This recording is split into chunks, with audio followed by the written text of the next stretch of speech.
Welcome to Razzle's Kitchen. So, gagawa tayo ngayon ng pandesal. So, yan, meron na ako dyan na pinatubo na dough.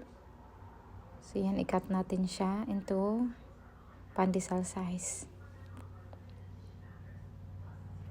So, nung bata pa ako, no, mahilig na talaga ako sa tinapay. Kaya, kapag pumupunta yung nanay ko sa palengke, wala akong ibang tugon, kundi, bilhan mo ako tinapay. So, yan. So, kaya yan, ngayon, nag-prepare tayo dyan ng breadcrumbs. At ang ginawa ko, ang breadcrumbs, nilagyan ko siya ng powdered milk para malasang malasa pag idinikit na natin siya sa tinapay. So, yan.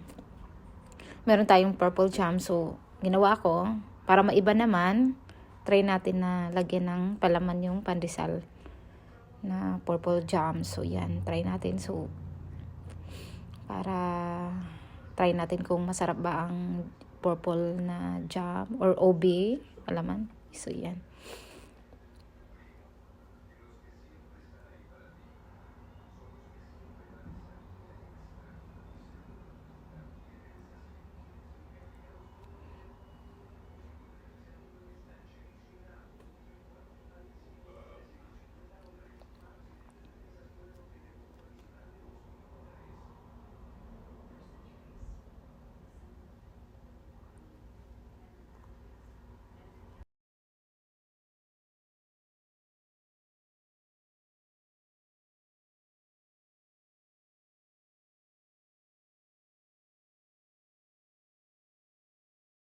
So, may dalawang flavor tayo dyan ng pandesal, no? So, yung isa, yung palaman, yung obe. Yung isa naman ay yung Mexican cheese. Try natin yung Velveeta na Mexican cheese kung masarap ba siya pagdating sa pandesal. So, iyan.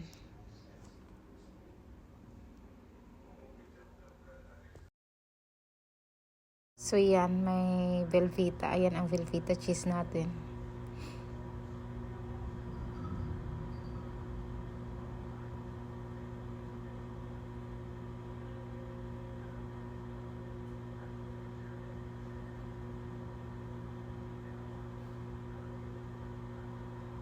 Lutong pandesal.